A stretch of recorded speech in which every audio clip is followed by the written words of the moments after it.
Continuaremos entonces, habíamos quedado en inervación de la extremidad superior y es precisamente que habíamos terminado con el plexo braquial y que muchas de esas divisiones que provienen de su tronco superior, inferior, posterior, sus divisiones anteriores, posteriores y luego sus fascículos daban origen a los nervios que finalmente inervan las estructuras musculares, estructuras cutáneas, como también las articulaciones. Al, al realizar el estudio de la inervación de la extremidad superior, se los divide básicamente en dos grupos para comprender mejor ella. Una división superficial, la cual es la inervación cutánea, que también proviene desde los ramos, pero no ramos anteriores, sino ramos posteriores de estos nervios aquí, que conforman el plexo braquial. Y por otra parte, la inervación profunda, que va a ir a inervar estructuras musculares como también articulares. A este tipo de distribución nerviosa a nivel muscular se lo ha denominado miotomas. Cabe destacar que un músculo no está inervado por un solo nervio, ya que lo inervan varios nervios y comparten inervación. Lo mismo sucede con los nervios superficiales, que al inervar una región específica de la piel, se los va a denominar dermatomas. Pero este límite de cada dermatoma es en cierta medida arbitraria, ya que no existe un corte como se ve en los dibujos o en los atlas que tienen, no existe un límite preciso. Muchas veces el nervio, por ejemplo, el C5 y el C6, que alcanzan la cara lateral del brazo, conforman el nervio cutáneo lateral superior. Este nervio cutáneo lateral superior no tiene límites de inervación. Nosotros podemos estimular una parte y dentro de esta estimulación podemos al mismo tiempo estimular a otro nervio que lo acompaña o un nervio adyacente, suprayacente o subyacente al mismo. Sin embargo, con fines exclusivamente teóricos es que se hacen estas descripciones. Si vemos aquí en la primera imagen de la izquierda, existen divisiones neuronales para cada segmento. En la extremidad superior la hemos dividido en el hombro, en el brazo, el codo hacia atrás y la flexura del codo hacia adelante, el antebrazo y la mano, además de la articulación de la muñeca. Cada uno de estos sectores a su vez se divide en una cara anterior y una cara posterior. Entonces ya tenemos 4 divisiones de esta manera. A cada una de estas divisiones discurre varios nervios que provienen desde los nervios cervicales hasta los nervios torácicos. Es decir, tanto el plexo cervical como el plexo braquial van a emitir sus ramos a esta estructura que es la extremidad superior. En la porción de la articulación del hombro va a compartir esta inervación cutánea con otros nervios que son exclusivamente supraclaviculares. ¿Pero en qué entendido? En el entendido de que cuando hablamos del tórax, los nervios intercostales superiores, los primeros intercostales, van a hacer conexión con estos nerviecitos. Igualmente, una de esas que acompaña a la arteria torácica lateral, que lo vamos a ver enseguida también, va a discurrir por esta zona. Ahora, en la profundidad, estos nervios cutáneos protegen a otras estructuras nerviosas que corresponden al nervio axilar. Este es bastante profundo y se encuentra en la cara medial del brazo, en la fosa axilar. Toda esta estructura es la fosa axilar. Cuando uno abduce la extremidad superior, se forma una fosa. Anteriormente se va a distinguir un pliegue, el pliegue axilar anterior. Posteriormente, el pliegue axilar posterior. ¿Con qué finalidad se describen estos pliegues? Sucede que cuando el brazo vuelve a aducir, es decir, hacia su plano normal, estos pliegues forman unas líneas, la línea axilar anterior, la línea axilar posterior, y equidistante a ambos se forma la línea axilar media. ¿Por qué es importante conocer ello? Cuando se hacen ventanas torácicas, es decir, punciones, y uno quiere alcanzar el lóbulo superior, por ejemplo, del pulmón izquierdo, va a tener que conocer qué estructuras se encuentran allí, describiendo estas líneas.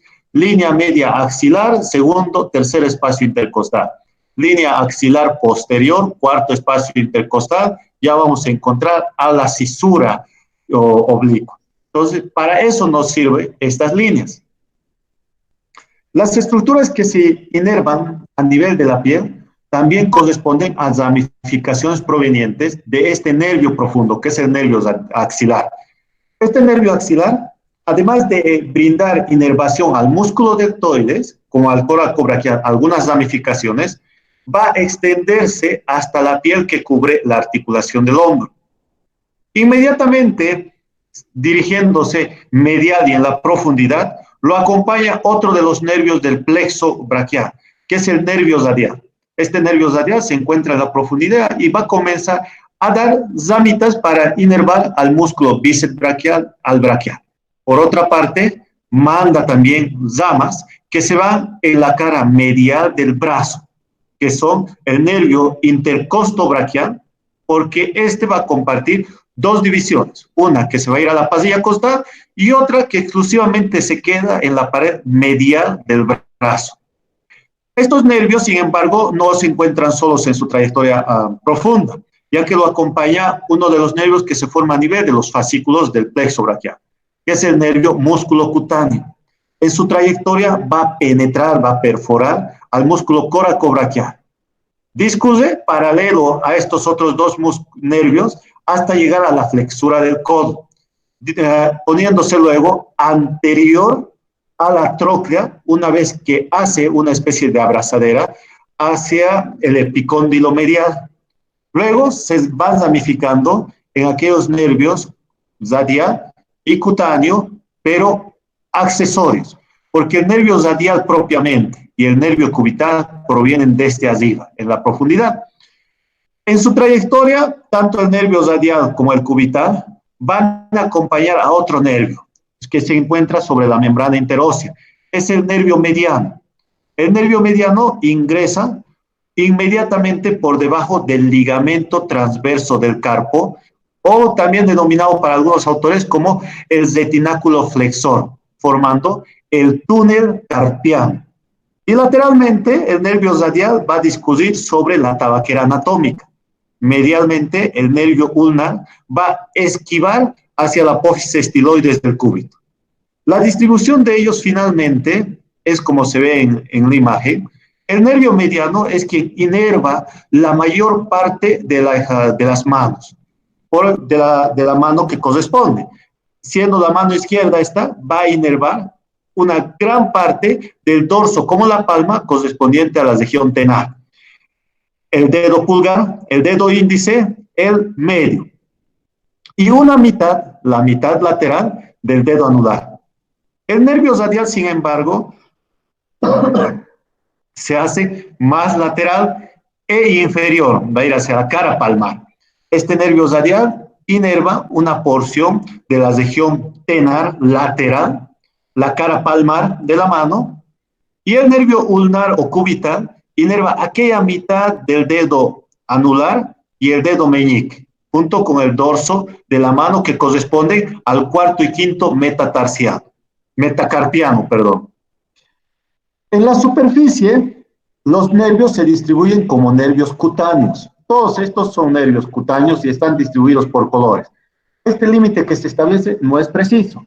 Por ejemplo, estos nervios que habíamos mencionado supraclaviculares y que inervan la piel que se encuentra por arriba, encima de la clavícula, corresponden a los nervios cervicales número 3, 4, que conforman parte del plexo cervical. Estos nervios lo que hacen es inervar, dar la parte sensitiva a la piel que cubre la clavícula, como también a la piel que cubre al músculo pectoral mayor. Lateralmente, ya en el hombro, alcanzando el pliegue del axila, van a encontrarse estos dermatomas correspondientes a los nervios cutáneos laterales del brazo. Pero estos se dividen en dos, como ven, se dividen en dos. Nervio cutáneo lateral superior y nervio cutáneo lateral inferior, ambos del brazo. ¿Qué terminaciones nerviosas llegan hasta acá? Van nervios del plexo braquial exclusivamente, el C5 y el C6. En cuanto al superior, en cuanto a los dos, tanto superior como inferior, inmediatamente posterior a ellos, en la cara posterior, se distribuye de diferente manera otros nervios correspondientes al nervio cutáneo posterior del brazo, quien va a inervar la piel que cubre al músculo tríceps braquial hasta llegar a la piel del codo sobre la apófisis olecraniana. Este dermatoma corresponde a los nervios espinales cervicales C5, 6, 7 hasta el 8. Volvemos anteriormente y nos encontramos con el nervio, vamos descendiendo de este nervio cutáneo posterior del brazo y nos vamos a encontrar acá con el nervio cutáneo posterior del antebrazo. Corresponden a las mismas terminaciones nerviosas de C5 a C8. Entonces se va a extender al mismo.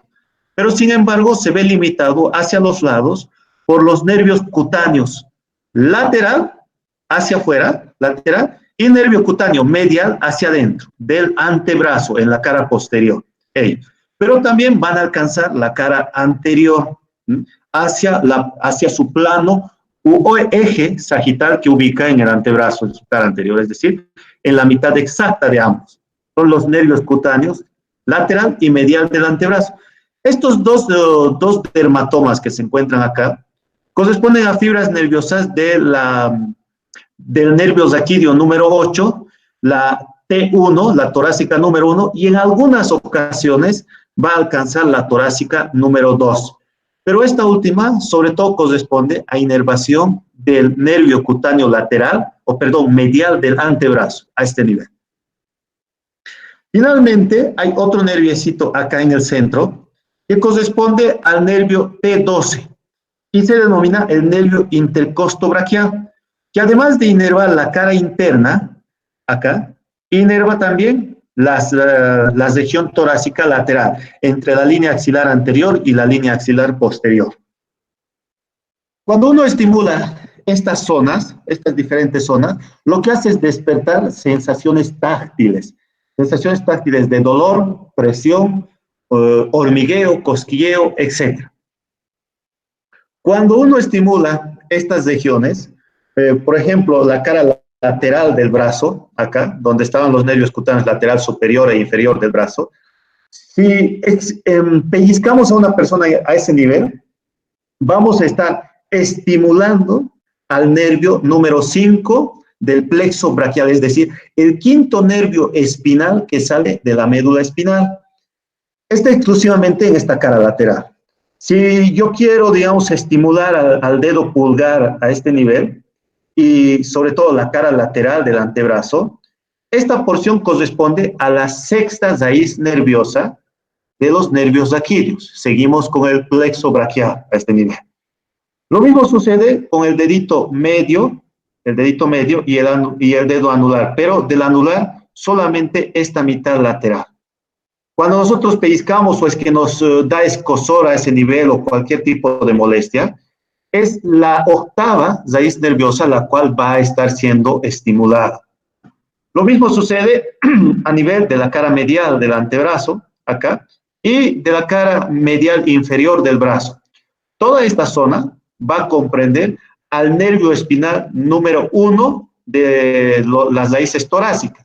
Seguimos con el plexo braquial a ese segmento. Esta imagen, que seguro en muchos de sus libros está y también en sus atlas, corresponde básicamente a la distribución de cada uno de los dermatomas. Cuando uno tiene, por ejemplo, un escozor a nivel del dedo pulgar y trata de buscar qué es lo que está produciendo la molestia en esta zona, probablemente se encuentre esa molestia a otro nivel en la trayectoria de ese nervio espinal. Como por ejemplo, uno dice, me duele el hombro, pero no tengo nada. Y luego encontramos a nivel del codo o a nivel del dedo índice una espina, una astilla. Y ese es el que ha estimulado básicamente a este nervio. Si ustedes ven, la trayectoria de los primeros nervios, los cervicales, es generalmente periférico. ¿Ven? Es periférico. El que corresponde a los nervios torácicos, los 6 primeros, logran hacer mediales en especial de la extremidad superior, el primero y el segundo, y desde el tercero hasta el sexto tienden ya a inervar la parte del tórax. Desde el séptimo hasta el doceavo, esta coloración que se presenta aquí, inervan la pared anterolateral del abdomen. A estos nerviositos se los ha denominado nervios esplásmicos, el esplásmico superior, medio e imo. Y ya las otras raíces nerviosas, las más inferiores de la región lumbar, van a descender hacia la extremidad inferior, tanto a su cara anterior, las raíces lumbares desde la primera hasta la cuarta lumbar sobre todo, y los nervios sacros a nivel glúteo y cara posterior de la extremidad inferior. Esta última porción la vamos a ver en extremidad inferior, en segundo semestre. Bueno, cada una de las estructuras de la extremidad superior tiene que nutrirse. Y esta nutrición proviene a través de un único tronco que nace directamente de los primeros vasos que emergen de la arteria aorta, como es el callado aórtico. Hacia el lado derecho vamos a tener el tronco brachiocefálico, inmediatamente hacia su izquierda, la carótida primitiva izquierda y luego la subclavia izquierda. De la subclavia, de esta arteria subclavia derecha, en el lado derecho van a ser del tronco brachiocefálico y en el lado izquierdo sigue su origen. Una vez que emerge por la apertura torácica superior, acá arriba, inmediatamente detrás de la articulación esternoclavicular, la trayectoria de él es inferior al hueso de la clavícula. En algunos casos se lo ha denominado arteria subclavia o arteria clavicular. Es la misma. En su trayectoria, cuando hemos dividido la clavícula en tres porciones, tercio interno, tercio medio y tercio externo, a nivel de su tercio medio, esta arteria clavicular se transforma de nombre. El nombre es arteria axilar. Y la arteria axilar tiene tres segmentos o tres porciones. Esta arteria axilar, en la primera porción, que se encuentra inmediatamente posterior al músculo pectoral menor, va a dar origen a otras arterias que se dirigen hacia la región escapular, como también hacia la región superior para inervar al cuello. La segunda porción de este tronco es lateral al mismo y va a dar origen, antes se me olvidaba, en esta primera porción de la arteria axilar, va a dar origen a la arteria torácica superior, anteriormente, que es la que nos interesa demasiado porque esta arteria torácica superior, además de irrigar el músculo pectoral mayor, menor, va a hacer anastomosis con una arteria que nace en la profundidad de la subclavia y que desciende internamente, que es la arteria mamaria interna para los libros antiguos, y para los libros actuales, la arteria torácica interna. Se anastomosan con esta arteria torácica superior. La única rama que tiene la primera porción de la arteria axilar. La segunda porción de la arteria axilar, como pueden observar, tiene dos troncos, dos arterias que nacen de acá. La primera de estas arterias es la torácica lateral, bastante larga, y que va discurriendo lateralmente a la parrilla costal. Cruza el pectoral menor, emite algunas ramas para nutrirlo, como también a los primeros fascículos del músculo cesato anterior, a los fascículos más superiores. La otra de las arterias que nace de esta segunda porción corresponde a la arteria tóraco-acromial. Esta arteria, la tóraco-acromial, se va a cruzar una membrana que se encuentra acá, que es la membrana clavipectoral. Lo cruza la membrana y se ramifica en cuatro arterias, cuatro ramas terminales, que van tanto anterior, lateral y posterior, esas cuatro ramas. Estas ramitas, ¿cuáles son? La primera de ellas va a ir hacia atrás hasta la apófisis acromial o el acromión de la escápula y se va a denominar arteria acromial. La segunda se dirige hacia este músculo, el músculo deltoides, y se va a denominar arteria deltoidea. La mayoría de las arterias de esta rama reciben el nombre del músculo que inerva. Anteriormente desciende hasta irrigar al pectoral menor y también al pectoral mayor, por lo cual se denomina arteria pectoral. Y finalmente la otra rama va a ascender hasta un músculo pequeñito que se encuentra entre la cara inferior de la clavícula y la primera costilla, hasta el músculo subclavio. Es la arteria clavicular, que es muy diferente a la subclavia, que tiene un mayor diámetro. La tercera porción de la arteria axilar va a dar origen también a otras ramas. Esta tercera porción ya cruza el borde lateral de este músculo, del músculo pectoral menor, y va a alcanzar el borde inferior del músculo redondo mayor, acá. Todo eso es la tercera porción de la arteria axilar. Ahora, ¿cuáles son sus ramas? Da origen a 3 ramas. Sin embargo, algunos hablan de 2 porque la segunda de las ramas son las arterias circunflejas humerales, pero estas son 2, una anterior y una posterior. Por eso es que se tratan de 3 ramas principales, ¿sí? Nosotros vamos a manejar como 3 ramas. Estas 3 ramas, ¿cuáles son? La primera va a ir posteriormente hacia la escápula y se va a llamar arteria escapular. Las otras 2, una va a ir anteriormente abrazando la cabeza quirúrgica del húmero y la otra va a ir posteriormente. Se denominan arterias circunflejas, arteria circunfleja anterior y arteria circunfleja posterior. ¿Qué pasa con estas arterias? Que como abrazan al húmero en su cuello quirúrgico, van a anastomosarse ambas. Existe una gran irrigación, por lo tanto, a este nivel, sobre todo cerca a la articulación del hombro y particularmente al músculo deltoides. Esta arteria, una vez que cruza el borde inferior del redondo mayor, nosotros la podemos percibir. Si ustedes hacen presión en este momento en la fosa axilar, con el dedo índice y medio, van a poder percibir los latidos de esta arteria y pueden medir la frecuencia del pulso. Por otra parte, es en este punto en el que la arteria también axilar cambia de nombre, ya que se encuentra entre el vientre largo o mayor y el vientre medial del tríceps, es decir, entre el bíceps braquial y el tríceps braquial. Se va a convertir en arteria braquial.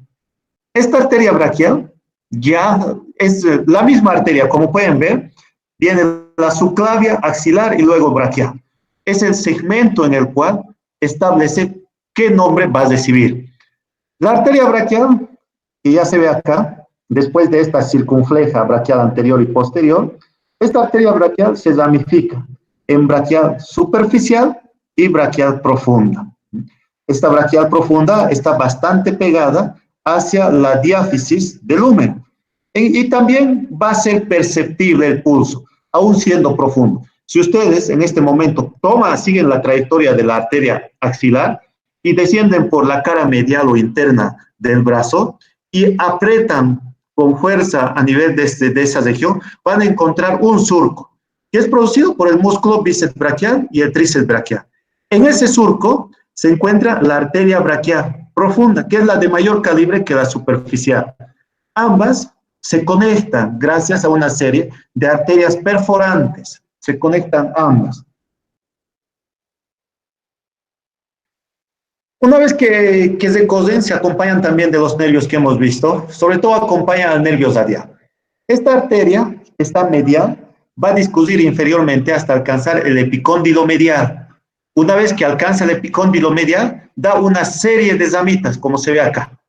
Estas ramas corresponden a las ramas epicóndilas superior e inferior, que se anastomosan tanto anterior como posteriormente, en la flexura del codo como en el codo propiamente dicho. Esta arteria braquial, a este nivel, como tiene varias ramificaciones, va a dividirse en 2 inmediatamente inferior y anterior a la tróclea del húmero, en arteria radial externa y arteria cubital interna. Ambas arterias en su trayectoria van a comunicarse también igual gracias a una serie de arterias perforantes o intercomunicantes. Pero al mismo tiempo de la arteria cubital nace una pequeña rama, la arteria interósea. Esta arteria interósea en su trayectoria da 2 ramas, la interósea radial y la interósea cubital. No se ve en esta la cubital, ya que estas dos arterias interóseas son accesorias. En algunas personas las vamos a ver, en otras no. Pero en caso de que no exista, van a existir estas arterias perforantes o comunicantes entre ambas. Y son profundas. Llegado a la extremidad distal tanto del radio como del cúbito, las arterias radial como cubital se ramifican en el dorso de la mano, dando origen a la arteria dorsal de la mano. En la profundidad, cruzando los músculos interóseos, los lumbricales, van a dar origen a las arterias palmares, profundas y superficiales. Estos arcos, el arco dorsal como el arco palmar que se produce, estos arcos van a dar origen a ramas terminales, que son las arterias digitálicas dorsales y ventrales, que terminan a nivel del pulpejo de los dedos en arterias digitiformes. ¿Por qué es importante conocer toda esta trayectoria hasta llegar a las arterias digitiformes? Si ustedes ven los pulpejos de sus dedos en este momento, esos pulpejos tienen una coloración rosada.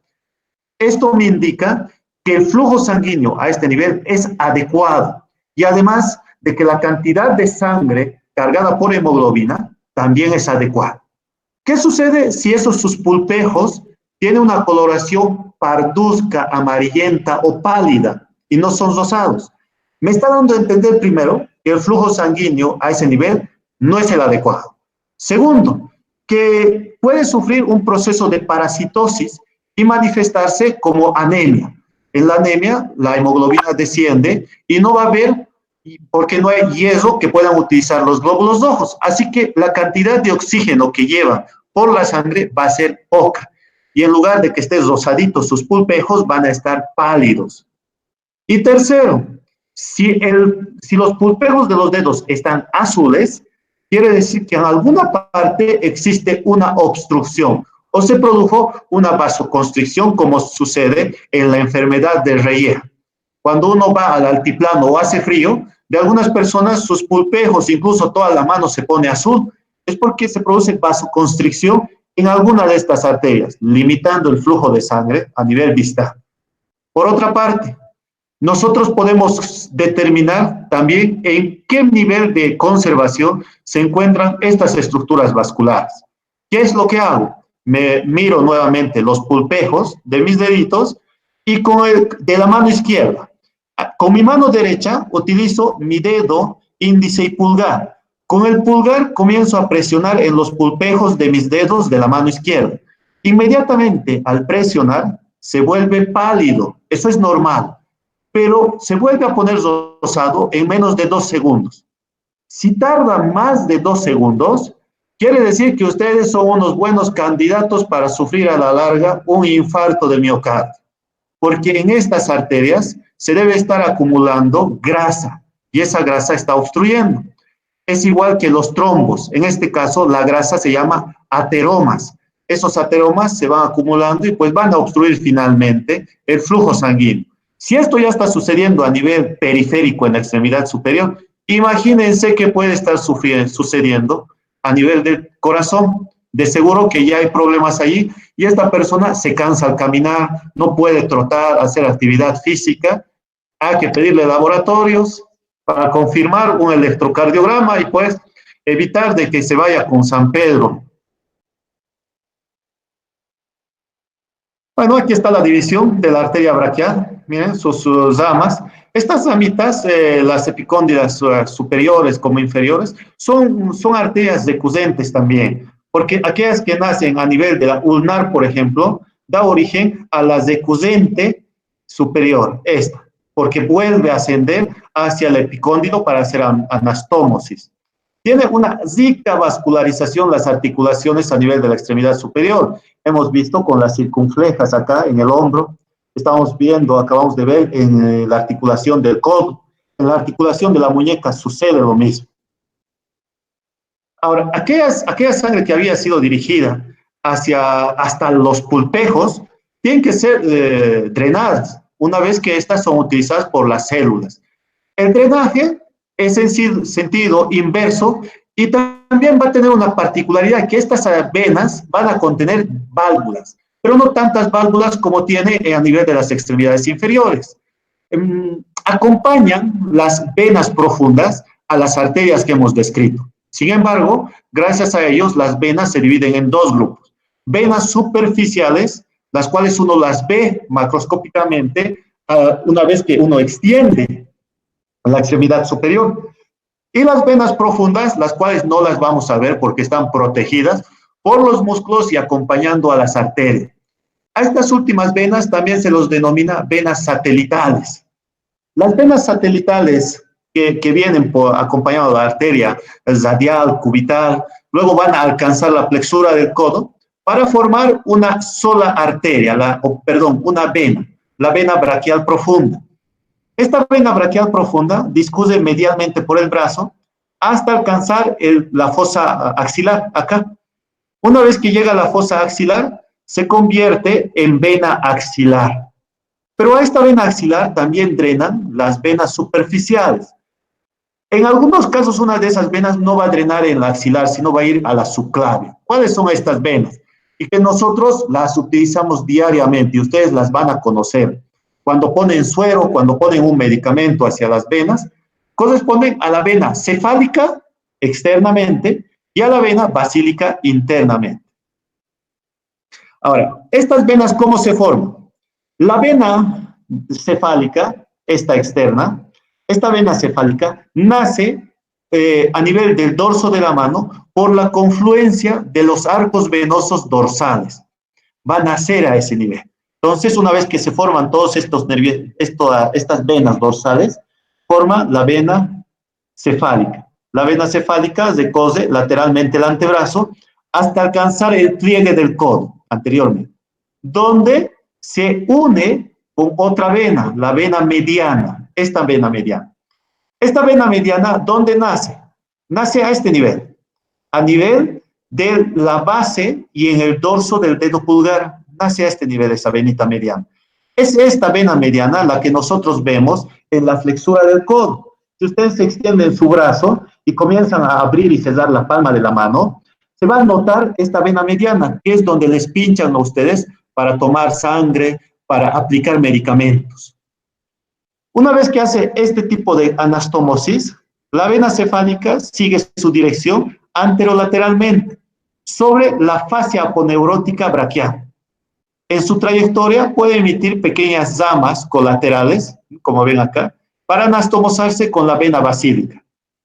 Al llegar al hombro, la vena cefálica ocupa una posición bastante particular dentro de un surco entre el músculo deltoides y el músculo pectoral mayor, que es el surco deltopectoral. Este surco deltopectoral es bastante pronunciado. Uno incluso lo puede ver desde la superficie en aquellas personas en especial que hacen actividad física. Los fisiculturistas, se les nota claramente esta venita. La vena cefálica va a dirigirse hacia la vena subclavia, acá. No va a unirse a la vena axilar. La vena axilar se une a la subclavia. ¿Qué sucede con la otra venita? La otra vena, la basílica, también se forma de los arcos venosos dorsales y palmares de la mano, pero la trayectoria de este es medial, va por la cara interna. Va a ir por la cara interna y va a recibir afluentes a través de venas perforantes, y una vez que llega a la flexura del codo, también puede comunicarse con la vena mediana, pero es raro esta comunicación, no es frecuente como sucede con la cefálica. En su trayectoria está acompañado, en sentido contrario obviamente, de los nervios radial y mediano. Esto es el nervio mediano y este es del nervio mediano y el nervio cubital o ulnar. El nervio radial va a acompañar a la cefálica. Esta vena, la vena basílica, tiende a ocupar una posición inferior a la fascia del brazo, a la fascia superficial braquial. La venita, en su trayectoria, la basílica, se une con todas las venas profundas a nivel del brazo. Esta unión con todas las venas profundas o perforantes del brazo van a terminar por formar esta vena. la vena axilar, que se forma por cada una de esas anastomosis que provienen de las venas profundas. Estas venas dijimos que son satelitales de la arteria braquial, por lo cual se van a llamar venas braquiales, y terminan por formar esta, la axilar. La axilar finalmente va a conectarse con la subclavia. La subclavia, pues al llegar a la base del cuello, se une con la vena yugular interna para formar la vena brachiocefálica e inmediatamente introducirse hacia el tórax para conformar otra vena, que es la vena cava superior, donde desemboca finalmente toda la sangre que es recolectada de la extremidad superior, en este caso derecho, del lado derecho de la cabeza y el cuello. Aquí está esta trayectoria. Ahora, también tiene tres partes la vena axilar. En el caso de la arteria axilar, dijimos que tiene la primera porción que es más medial, primera porción, segunda y tercera porción que es lateral. En la axila, la vena lleva la dirección inversa. La primera porción se va a encontrar a nivel lateral, la segunda porción mantiene intermedia y la tercera porción ya es medial. Tiene esas únicas diferencias en relación a ella. Igualmente, la venita axilar va a recibir afluentes. En su segunda porción va a recibir afluentes de las venas costoaxilares, de las venas pectorales, como también su primera porción recibe drenaje de las venas costoaxilares y de la torácica larga. Hay un drenaje bastante interesante a este nivel. Sucede que hay un grupo de venas que provienen desde el pliegue inguinal, que son las venas inguinales superficiales, y van a ascender por el abdomen, por el tórax, hasta esta zona. Es uno de los circuitos más largos y también colaterales, que se llama la vena epigástrica superior. Esta venita, la tóraco-epigástrica o epigástrica superior, va a alcanzar y drenar a nivel de la vena axilar. ¿Qué finalidad tiene esta venita? Cuando sucede una obstrucción a nivel de alguna de las venas en la cavidad torácica y sobre todo a nivel de la cavidad abdominal, cuando sucede una cirrosis hepática, la sangre no puede retornar directamente hacia el corazón por la vena cava inferior o retornar hacia el hígado por la vena porta. Y utiliza esta vena, la epigástrica superior, hasta alcanzar la axilar. Y de esa manera va a llegar a la subclavia y luego a la vena cava superior. Tiene este colateral, este sistema. El drenaje linfático en la extremidad superior se divide también en dos grupos. Uno de esos grupos es el profundo, el cual drena a las articulaciones, a los músculos, el mismo periósteo del hueso, y el otro es el superficial. Este superficial va a recolectar conductos eferentes que drenan la piel y el tejido celular subcutáneo de toda la extremidad superior. Y en su trayectoria van a converger en dos grupos ganglionares también, a nivel del pliegue del codo y el codo propiamente dicho, y a nivel de unos ganglios axilares profundos, que son 5 grupos. A nivel del pliegue del codo van a ir sobre todo a 2 o 3 ganglios, que son los ganglios epitrocleares. Esos ganglios logran inflamarse cuando uno sufre una infección a nivel del antebrazo y la mano, como cuando les muerde el perro, el gato, o tienen una herida infecciosa. Esos ganglios se van a inflamar, formando nódulos linfáticos. A nivel de la axila, los ganglios que se encuentran aquí están agrupados de 5 formas. Estas 5 distribuciones de los ganglios tienen relación con 3 estructuras que lo vamos a ver más adelante al describir la fosa axilar, que son unos triángulos, unos compartimientos triangulares, compartimientos cuadrangulares. Pero antes de hablar de eso, como ya tenemos aquí la descripción de los ganglios linfáticos, a estas las vamos a encontrar en la fosa axilar directamente. Y también sobre el músculo deltoides. Estos 5 grupos de ganglios axilares corresponden al ganglio apical, el cual se encuentra en la parte más superior y profunda de la fosa axilar, que son de 3 a 4 ganglios. Luego provienen inferiormente los ganglios centrales, que igualmente pueden ser de 4 a 5, ya que los números son bastante variables. Los ganglios humerales, que están pegados a la pared medial del brazo y que son de 5 a 6 también. Los ganglios pectorales, estos son los más anteriores y que se encuentran cerca al músculo pectoral, inmediatamente detrás de ellos. Estos últimos ganglios pectorales reciben afluentes linfáticos provenientes desde la glándula mamaria. Cuando la glándula mamaria tiene alguna infección o tiene algún proceso cancerígeno, el cáncer de mama, estos drenan hacia los ganglios pectorales primeramente y después de estos van a ir hacia los centrales y apicales. Y cuando uno va a hacer la exploración a nivel de la axila, se encuentra ya con nódulos linfáticos. En ese momento hay que comenzar a hacer otro tipo de estudios, en especial en las mujeres, para descartar un cáncer de mama. Si eso sucediera, si existiera una gran sospecha, tendríamos que solicitar una mamografía para confirmar. Finalmente, en la porción posterior y en la cara posterior del tórax y la cara anterior de la escápula, se encuentran aquí, donde marca la flechita, los ganglios subescapulares. Estos ganglios subescapulares no se encuentran aislados de estas otras cadenas. En conjunto forman la cadena axilar. Es ahí donde drena todo de la extremidad superior, pero también drena algunos afluentes linfáticos que provienen del tórax posterior y del tórax anterior. Y en las mujeres, como también en los varones, de la glándula mamaria. Cuando hablemos de glándula mamaria, vamos a ver que los varones tienen el tejido mamario hipotrofiado. En algunos casos ya está atrofiado, pero durante el desarrollo que los hombres cursamos, existen 3 periodos en los cuales ese tejido mamario hipotrófico aumenta de tamaño.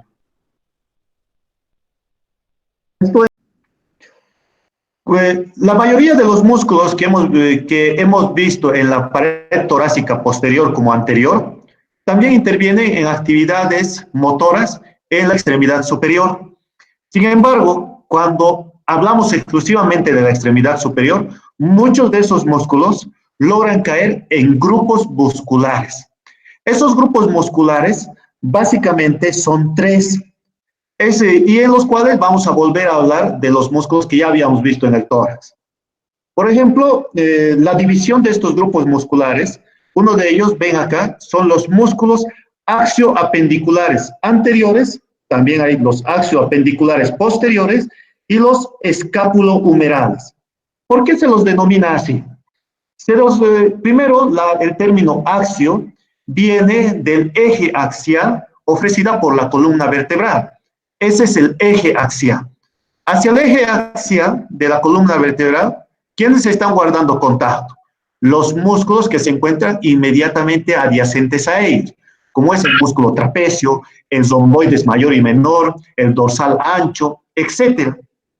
Y a nivel apendicular, se lo llama así, porque un apéndice es una estructura que cuelga de una zona. Por ejemplo, el apéndice vermiforme, que cuelga del ciego, y en este caso la estructura que va a colgar, entre comillas, del tronco, es la extremidad superior.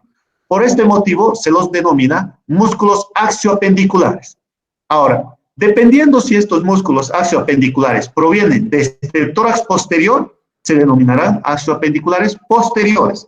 Y aquellos que se encuentran en la región anterior se denominarán músculos axioapendiculares anteriores. ¿Qué sucede con los escápulo-humerales? Los músculos escápulo-humerales es fácil de comprenderlo con simple lógica, ya que provienen desde la escápula hacia el húmero. ¿Cuáles son estos músculos entonces para dividirlos? En primera instancia, estos músculos axioapendiculares corresponden al músculo pectoral mayor y menor, porque estamos hablando de los axioapendiculares anteriores. Músculo pectoral mayor, menor, el cesato anterior superior, sobre todo, el músculo subclavio. Esos 4 músculos son los músculos axioapendiculares anteriores. Les repito, los dos pectorales, mayor y menor, el músculo subclavio, acá arriba, y los dientes del músculo cesato anterior, sobre todo la porción superior. La otra división de los músculos axiopendiculares, que son los posteriores, se dividen en dos. ¿Estos cuáles son? Los superficiales, correspondientes a los grandes músculos que hemos visto acá, que son el trapecio y el dorsal ancho. Y los músculos de la división profunda de los axiopendiculares posteriores son el músculo elevador de la escápula y el romboides mayor y menor. Ahora, los músculos que van a ir hacia el húmero propiamente son los escapulohumerales. Y estos van a estar participando también en la conformación del manguito del rotador, que ya lo hemos visto. ¿Cuáles son estos músculos escapulohumerales? Son el músculo deltoides, los músculos redondo mayor y menor, son diferentes. En el anterior dijimos romboides, en este son los redondos mayor y menor.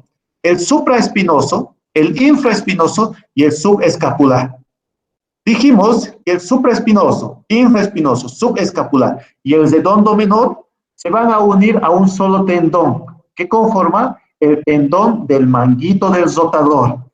Es importante esto.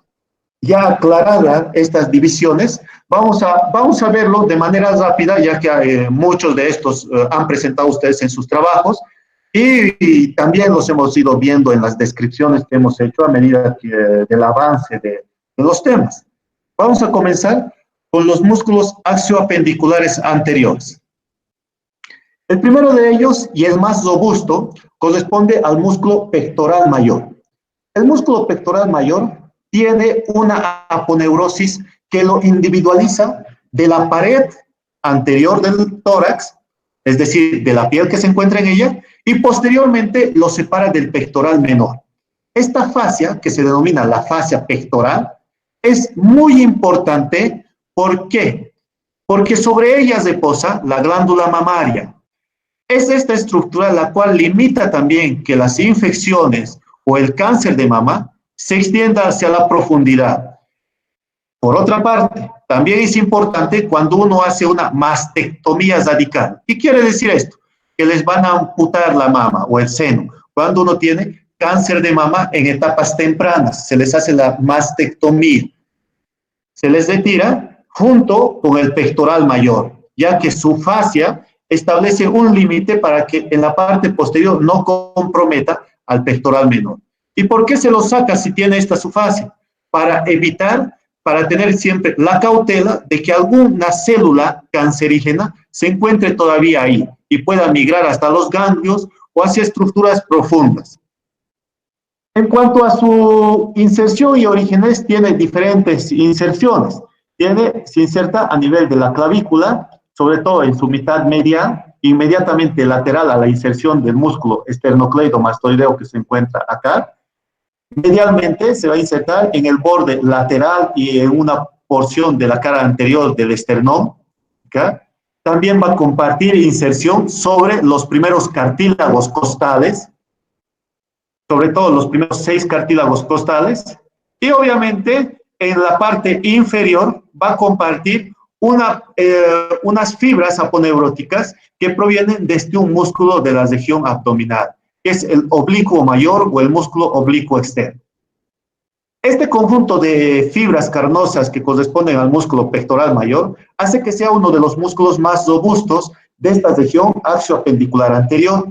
Este músculo aduce y rota medialmente el húmero debido a su inserción a nivel del labio lateral correspondiente al surco intertrochanterio, que proviene desde el tubérculo mayor, inmediatamente inferior a él. Su inervación va a estar también por ramas del plexo braquial. El otro, que es más pequeñito y que lo protege el pectoral mayor, corresponde al pectoral menor y tiene una estructura digitiforme. ¿Qué quiere decir? En forma de dedos, como se ve acá. Tiene una inserción costal en la tercera, cuarta y quinta costilla, cerca de la articulación condrocostal, cuando se articula con sus cartílagos costales. Este músculo participa también en la respiración durante la inhalación, traccionando las costillas hacia arriba y poniéndolas horizontales. Igualmente va a estabilizar la escápula porque se inserta superiormente a nivel de la apófisis coracoides, acá, a nivel de la apófisis coracoides, por lo cual va a estabilizarla cuando se haga la abducción del brazo, es decir, la separación del brazo del plano medio. Este músculo va a compartir nervios que provienen desde la parte torácica posterior, como es el nervio pectoral menor. El músculo subclavio es bastante pequeñito y también se encuentra dentro de los músculos axioapendiculares anteriores. Este músculo tiende a originarse entre la unión de la primera costilla inferiormente y el cartílago costal, es decir, en el tercio medial de la primera costilla y en la extensión del cartílago costal de esta primera costilla.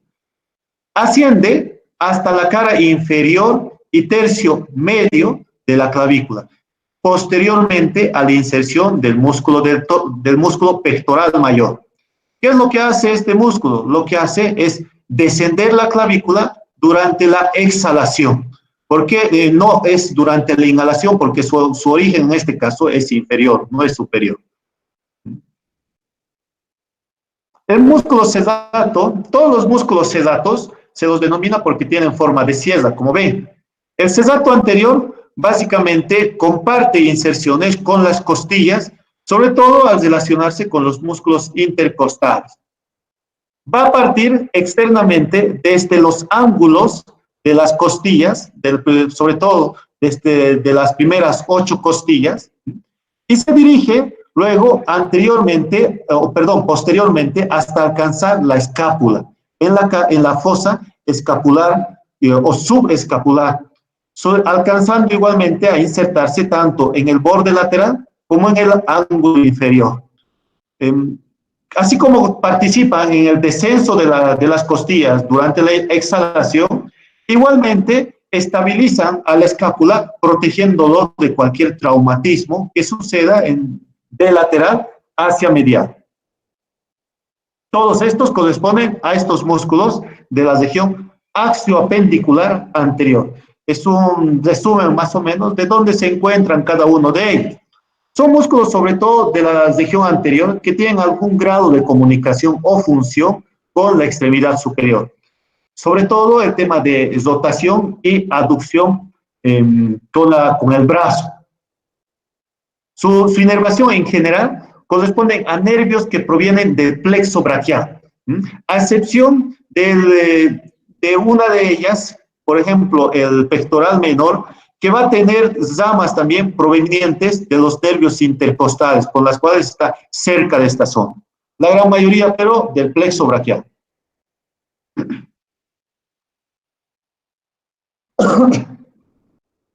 Los músculos axioapendiculares posteriores. Hemos mencionado que estos fundamentalmente se dividen en 2 grupos, los superficiales y los profundos. Los superficiales, ya lo hemos visto acá, por ejemplo, el trapecio, que tiene 3 grupos de fibras, oblicua superior e inferior, y el transverso. El dorsal ancho, que es el músculo más amplio que se encuentra en la región tóraco-lumbar. Y inmediatamente inferior a él, el músculo cuadrado lumbar, que es exclusivo de la pared posterior del abdomen. Los músculos profundos son estos que vemos acá, los romboides, el romboides menor superiormente, el romboides mayor inferiormente, y el elevador de la escápula. En relación al trapecio, pues es un músculo triangular, como hemos visto, y cuando se une con el contralateral, va a formar una especie de rombo. Las funciones de este músculo son bastante particulares. Cuando funciona el grupo oblicuo superior, va a elevar la escápula. Cuando funciona el grupo oblicuo inferior, desciende la escápula. Y la porción transversa permite que la escápula se dirija al plano medio, separando o aproximando los hombros en la porción posterior. El dorsal de la espalda o el músculo dorsal ancho, si bien se considera un músculo en forma de abanico, la forma que tiene este músculo es más cuadrangular. Se va a extender desde el mismo tronco en las últimas 5 vértebras torácicas inferiores, cubriendo la pasilla costal hasta alcanzar la articulación glenohumeral. Indirectamente va a formar parte de los músculos que conforman la región axiopendicular posterior, ya que al ocupar una mayor extensión en cuanto a su función misma de este músculo, corresponde a la región toracolumbar. El elevador de la escápula también es un músculo del tórax posterior y que va a permitir estabilizar la escápula y ascenderla. Se va a extender desde su borde medial y ángulo superior en dirección hacia las apófisis transversas de las 3 últimas vértebras cervicales. Este músculo también comparte funciones con otros que se encuentran en la cara lateral del cuello, como lo es el músculo esternocleidomastoideo y el escaleno posterior. Los músculos romboides son fáciles de identificar una vez que se hace la disección del trapecio. Retirado el trapecio, inmediatamente se los identifican por la trayectoria de sus fibras musculares. Ambos romboides se dirigen desde el borde medial de la escápula y están separados por un pequeño espacio que los agrupa en una extensión corta superiormente, el romboides menor, y una más amplia, el romboides mayor, que van a dirigirse a insertarse sobre el ligamento supraespinoso en las apófisis espinosas de las vértebras torácicas y de la C6 y C7. ¿Qué es lo que hacen estos músculos? Lo que hacen es aproximar también la escápula hacia el plano medial, cómo llevar los hombros hacia atrás. Esas participan en conjunto con las otras, ya que cuando uno lleva los hombros hacia atrás, no va a participar únicamente el grupo superficial o profundo, sino que participan en conjunto ellos. Los músculos, y todos ellos ya los habíamos visto, incluso en sus trabajos lo habían descrito, los músculos deltoides, que se encuentran cubriendo hacia la articulación del hombro. Este músculo del deltoides es el primero y el más robusto de los músculos escapulohumerales. Su forma de este sí es en forma de abanico, ya que cubre la cara anterior, lateral y posterior de la articulación del hombro. Su inserción también es bastante variable, ya que tiene una inserción proximal, como también una inserción distal. Proximalmente, su inserción viene a nivel del tercio lateral de la clavícula, como también en la profundidad sus fibras carnosas van a alcanzar la apófisis acromial o el acromión de la escápula. En la porción posterior de este músculo deltoides va a insertarse a la espina de la escápula, en el tercio lateral de la espina. Su inserción distal es en el hueso del húmero y se va a insertar en la tuberosidad deltoidea, de ahí proviene el nombre de esta estructura. Inmediatamente medial hacia el músculo deltoides, hacia acá, va a discurrir el nervio axilar, de quien nace un nerviecito que es el nervio circunflejo, que corresponde a los nervios cervicales número 5 y 6 del plexo braquial, que lo van a inervar. Igualmente, ramas que habíamos visto, por ejemplo, de la segunda porción de la arteria axilar, las ramas de la arteria toracoacromial, que es la deltoidea, va a ser quien lo irrigue. Y obviamente la vena que lo acompaña va a ser quien lo drene. Tiene varias funciones de acuerdo a cuál de estos grupos van a activarse. Por ejemplo, realiza la porción anterior, flexión y rotación medial del brazo. ¿Qué quiere decir? Llevar hacia arriba la extremidad superior y rotarla hacia adentro, como cuando uno se recuesta de cúbito ventral, los brazos, toda la extremidad superior rotan hacia adentro. Tiene esta función. La porción medial colabora, hace el efecto contrario del músculo pectoral mayor y menor, que es la abducción, es decir, separa o aleja el brazo del tórax. La parte posterior participa en la extensión y rotación lateral de la extremidad superior. Cuando uno extiende totalmente los brazos, cuando se encuentra de muy mala gana, hace eso, la porción posterior. pero igualmente lleva hacia atrás toda la extremidad superior, en especial la porción del brazo, correspondiente a la rotación lateral. Los otros músculos están directamente relacionados con la escápula. Estos músculos que se encuentran superior a la espina escapular es el supraespinoso y el infraespinoso. Estos dos músculos van a dirigirse hacia la cabeza del húmero para compartir un único tendón junto con el redondo menor y el subescapular. El manguito del rotador es lo que van a ir a formar. En su porción proximal, ninguno de ellos tiene una inserción tendinosa. La porción carnosa se apoya directamente en las fosas que ocupan. La función, por otra parte, de ellos, antes de eso, van a alcanzar sus tendones también el tubérculo mayor del húmero, es decir, el trocánter mayor. Ahora, la función que cumplen también son un tanto diferentes, ya que la función del músculo supraespinoso es muy similar a la del deltoides, separando el brazo, es decir, abduce también, pero lo colabora. Quien cumple más esta función es el deltoides. Es un músculo sobre todo colaborador. En cambio, el músculo infraespinoso, que tiene una mayor proporción que el supraespinoso, es más carnoso que el infraespinoso, va a dotar lateralmente la cabeza del húmero, ayudando también al músculo deltoides. Por otra parte, permite que la cabeza del húmero encaje en la cavidad glenoidea, evitando las desarticulaciones o las luxaciones a ese nivel. Los músculos redondos, se los denomina así porque tienen una apariencia redonda, como ven acá, el redondo menor, que está superiormente, y el redondo mayor, que está inferiormente. Ambos parten desde la porción posterior, pero existe una diferencia en cuanto a su origen. El redondo menor va a partir desde el borde lateral de la escápula, en su tercio medial de este borde, y se va a insertar a nivel del tubérculo mayor, pero en su porción inmediatamente inferior a la inserción de los músculos supraespinoso e infraespinoso. Abajo se inserta. La función es igual que el infraespinoso. Como comparten el mismo punto de inserción, van a permitir colaborar a las funciones del deltoides. El músculo redondo mayor, se dirige igualmente desde el borde lateral de la escápula en su tercio inferior y la cara dorsal de la misma escápula, ocupando estas porciones inferiores hasta el nivel del ángulo inferior del omóplato.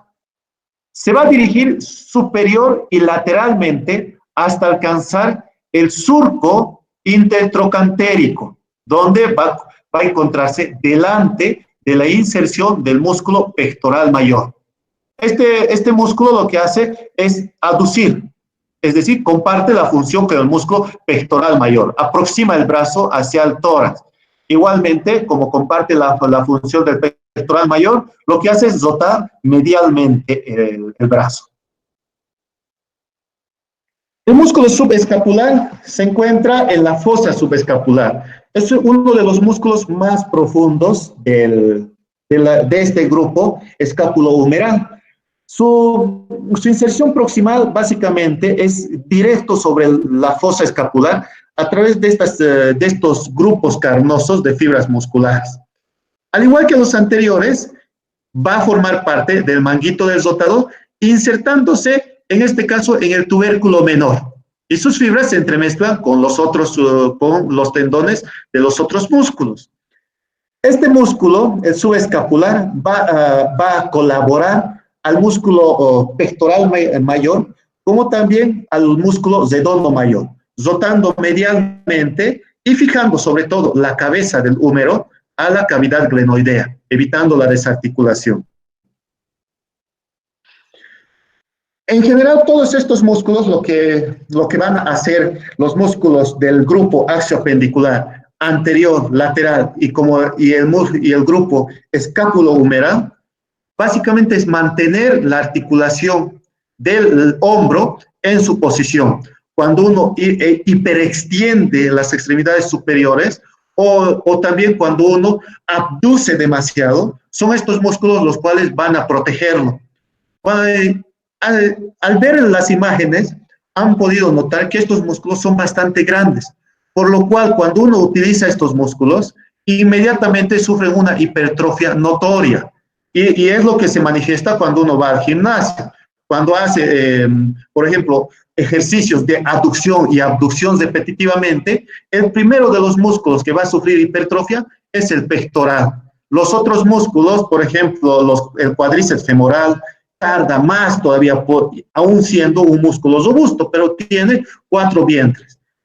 Es por esa vía que se logra manifestar externamente la distribución de estos músculos. Y obviamente requiere una buena alimentación para que así puedan desarrollar una figura atlética. Hay que tener mucho cuidado, ya que cuando uno utiliza demasiado peso, estas fibras se pueden romper. Y al lesionarse, cuando se seccionan estas, lo que hacen es primero suturar la parte proximal y luego suturar la parte distal. Y hacen como una especie de agujetas entre ambas, como cuando se amasan las zapatillas, los zapatos, exactamente igual, para que aproxime. Y lamentablemente la recuperación de estas tarda demasiado. Al hablar de tarda, estamos hablando de años de recuperación. Las fascias de la extremidad superior son estructuras que a nosotros nos van a ayudar a determinar cuáles son los grupos musculares que se encuentran anteriormente y posteriormente. Estas fascias corresponden nada más a tejido conectivo bastante denso. Se dividen en 2 grupos principalmente. La fascia superficial, que si nosotros vemos en esta sección transversal, la fascia superficial es nada más que el tejido celular subcutáneo, es decir, la grasa que envuelve a toda la circunferencia del brazo. Vamos a comenzar primero con el brazo, luego con el antebrazo. Lo cubre totalmente y envuelve a las estructuras que en ella se encuentran. Inmediatamente en el inferior a ella, es decir, en la profundidad, se encuentra otra fascia, la fascia profunda del brazo, la cual envuelve a los músculos del brazo e incluso en su cara más interna lanza unos tabiques, estos tabiques. Los tabiques fibromusculares que dividen en un compartimiento anterior y un compartimiento posterior del brazo. Estos tabiques fibrosos o fibromusculares se extienden desde esta fascia profunda hasta el periósteo del hueso, tanto medial como lateralmente. Hay 2 fascias entonces, o tabiques fibromusculares, lateral y medial. El compartimiento anterior va a contener los músculos flexores del brazo y el compartimiento posterior, los músculos extensores del brazo. Cuando hago esa sección, veo aquí, por ejemplo, en el compartimiento anterior, voy a encontrar el vientre mayor y el vientre menor del bíceps braquial y el músculo braquial. Esta sección es de inferior, ya que si se hace una sección superior, voy a encontrar además al músculo coracobraquial acá. El tabique intermuscular medial se va a encontrar en la cara interna y el lateral en la cara externa. Estos tabiques sirven igual de protección para el paquete vasculonervioso profundo, porque entre sus láminas alberga a las estructuras vasculonerviosas. En el tabique intermuscular medial vamos a encontrar a la arteria braquial, la vena braquial con la vena basílica profundamente y lateralmente a ella la vena cefálica. ¿Sí? Bueno, cada uno de los músculos, se me olvidaba, en la parte posterior vamos a encontrar al único músculo extensor del brazo que corresponde al tríceps braquial con sus 3 vientres. Y cada uno de estos músculos o vientres están separados por tabiques. Esos tabiques los individualizan. Antes de llegar allí, vamos a continuar con estos paquetes vasculonerviosos, ya que habíamos hablado de la arteria braquial. Esta también, en estas láminas correspondientes al tabique intermuscular medial, vamos a encontrar al nervio mediano. Este nervio mediano es importante cuidarlo, ya que gracias a él es que se controlan los músculos del antebrazo. Lateralmente a él vamos a encontrar a la basílica. La basílica es la única que vamos a encontrar dentro de estas fascias, ya que la cefálica se encuentra externamente. Acompañado a la basílica, van a estar tanto anterior como posterior los nervios cutáneos, pero no son cutáneos del brazo, van a ser cutáneos del antebrazo. El cutáneo medial del antebrazo y el cutáneo lateral del antebrazo, como también el nervio cubital. Inmediatamente, junto con ellos y entre las fascias, van a discurrir las arterias colaterales del cúbito. Hacia el otro extremo, el tabique lateral va a contener al nervio radial, al cual acompaña el nervio músculo cutáneo, como también va a acompañar otro nervio que es el nervio dorsal del antebrazo, junto con la arteria radial colateral. Entonces, ambos tabiques difieren en cuanto al contenido que tengan uno con el otro. En el brazo, y vamos a quedar aquí, en el brazo existen dos grupos musculares, como ya les había mencionado. Adelante vamos a hablar sobre el músculo bíceps braquial, que es fundamentalmente supinador, y debajo de este el músculo braquial, que es flexor exclusivamente. Hacia arriba, el músculo coracobraquial, que permite fijar el brazo hacia el tórax, y posteriormente este gran músculo, el músculo tríceps braquial, que tiene tres vientres, un vientre medial, lateral o vientre largo, vientre corto, y un vientre intermedio o medio simplemente.